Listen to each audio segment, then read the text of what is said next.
Hello everyone and welcome back to Just Finish Coding. This is part 6 of our Dodge the Block series on Pygame. So without further ado, let's get right into it.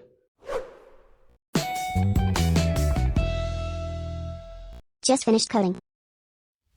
Now I'm going to start this video off by making an interjection that if you've not watched parts 1 to 5, please watch them before you come here, because as you can see, I'm picking up from where I left off, and for this video to make sense, you need to have watched the previous ones. I leave a card for you right here.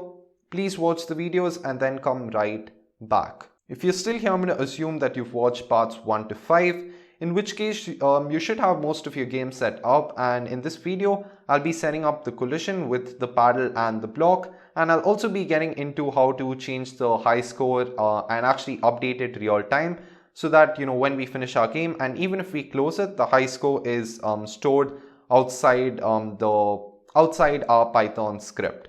So let's get right into it. I'm going to start this off by scrolling down and creating a new method in our paddle class, and that method is going to be called collision. And before I do that, actually I'm going to tell you right here that this is going to be the last and final video in this series.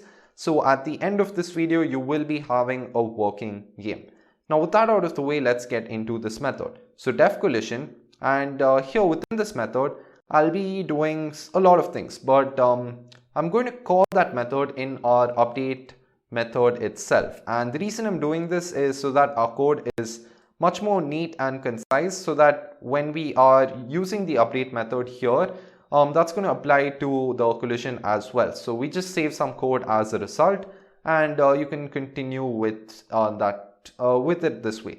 So within this collision method, we need to first say global high score, and the reason I'm doing this is because I want to make sure that the high score which we're going to edit here is going to be working properly when we are changing it. So you can have that set in place, and after that, here's what you need to do.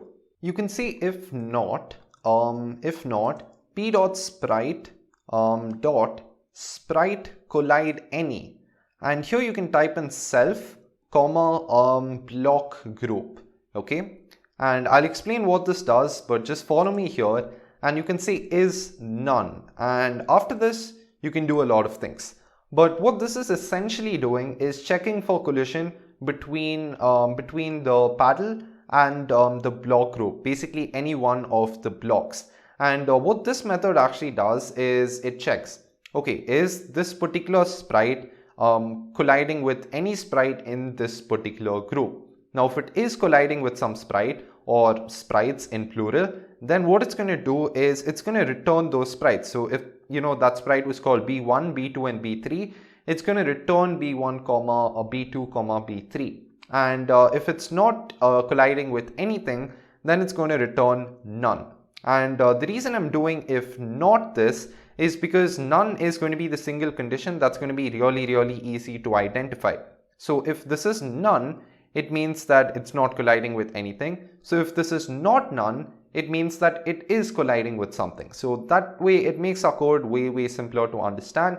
And the reason I'm using is and not equal to is because is generally used with values like none. So I just went ahead and used it this way. So once you have this in place, now within this if then you need to do a lot of things. So first of all, I'm going to clear or empty that block group. So I'm going to say block group dot empty, and this way we remove all the items. But remember, this is just going to remove those items from the group, and they're still going to occupy space in memory. So if we have to start this game all over again, then what's going to happen is those things are still going to be stuck in memory, and as a result we're going to have more and more blocks within our memory, and that's just going to result in lowering of image quality and a lot of things that we do not want to happen. So in addition to this, we need to write a couple of more lines of code, and that is the entire reason I had this this block list, which I'm going to use right here. So now you can just say for s in blocks, and the reason I'm using this form is so that we can use methods on s. So for s in blocks, what we need to do is just say s dot delete. And this is going to make sure that we go ahead and use the delete method, which is in each one of our blocks.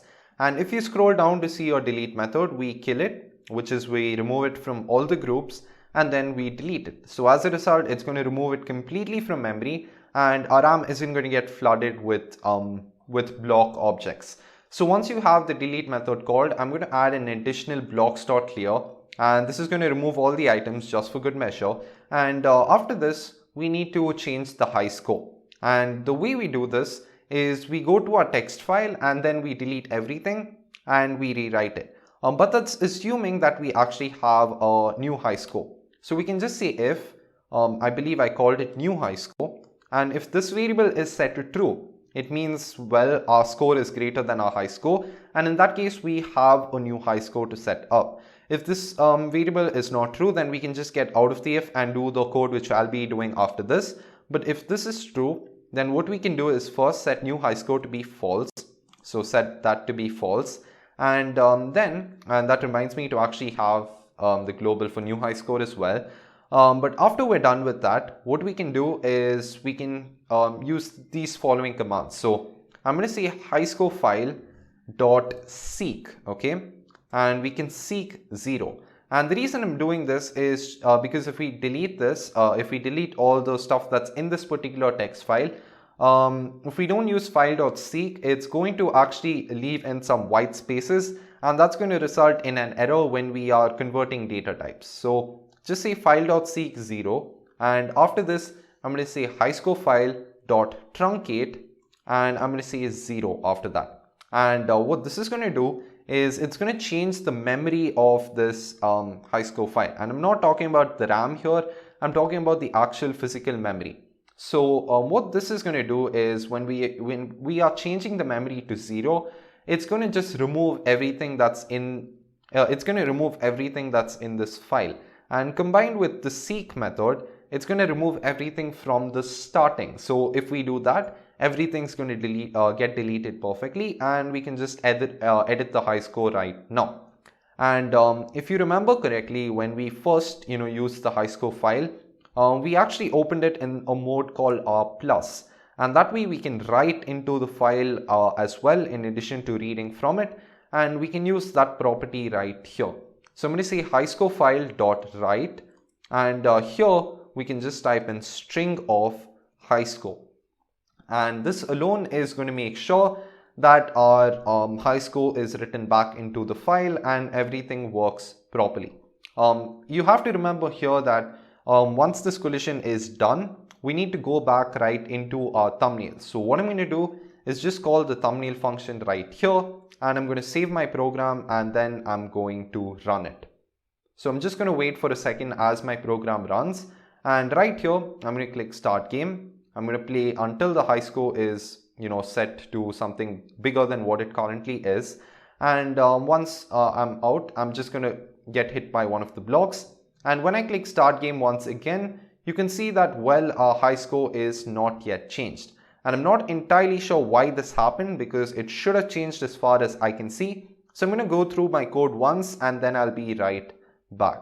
Alright, so I just went through my code and the error kind of turned out to be pretty stupid, and it was the fact that my high score wasn't set to anything at all. And if we're just setting the high score to high score, nothing's really going to happen, and that was the reason none of it was working. So after you have your if condition set up, maybe I'll do it after new high score is set to false, what you have to do is set high score to be the score, because if we don't do this, then, well, our score serves absolutely no purpose. So once you have this in place, this is going to make sure that our program works. But while I'm at it, I'm going to make a couple of other changes, and I'm going to start off by having the speed.display.update within an if run. And the reason I'm doing this is because here it's important to assume that, well, we are in our thumbnail and the player has clicked close. Now, if we do not have this within an if, then run is going to be set to true, so it's going to execute. And what will we execute? Well, it's going to be that entire starting of the game, or actually, the block spawning, which we will execute, and that's not really what we want to do. I mean, we don't want the screen to flicker for an instant with the actual game and then close itself. So if we have this within an if run, when run is false, none of this is going to happen, and we're not really going to update our screen at all, and that is pretty much what we need here. Now I'm going to do one last thing before I hit run, and that is closing the high score file before we end our program. And if you don't do this, then you'll start to see some errors when you are editing that file. And the reason is it's going to take a while for the file to actually change stuff while it's open in Pygame. So if we close it, then it's going to update and it's going to be perfect. So I'm going to hit the run key here, and our score is going to be set to, I believe, 2. So I'm just going to hold on while our score, I meant high score, but I'm going to hold on while the score is more than 2. So yeah, now it was 3. I'm going to just die, get hit by one of the blocks. And when we click start game again, you can see that our high score is 3. Now I'm going to close the program here, and I'm going to head over to data.txt, which is where we're making our changes. And here you can see that the high score was 3. But I'm going to set it to 1 back again and save it. And I'm going to click run again. Now you'll see what I'm trying to do in a second. But you can click start game. And there we go. We have a new high score. And now I'm just going to close it instead of continuing. And now if we click run, you can see that our high score still remains as 1. And that is because I closed without heading back to the thumbnail. And that is the thing that you have to keep in mind. And that is when you're starting the game once again, and well, you go and get a new high score, and now you end up falling down and close the program. You can see that our data is now changed to 2, and that is because in one case we changed our we got a new high score before we entered into our self.collision method, and in the second case we did it after. So if this method actually ends up executing, only then do we change our high score. So that's the thing that you have to keep in mind while playing it. So just because we have new high score, it doesn't necessarily mean that we have edited the file.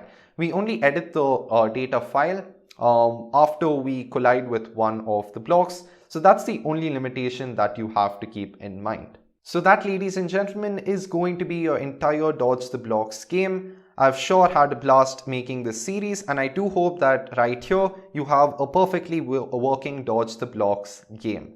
If you've enjoyed this game series, then please make sure you click on the playlist on your screen right here, and that will take you to a brand new game segment. Thank you so much for watching, and I'll see you in the next video.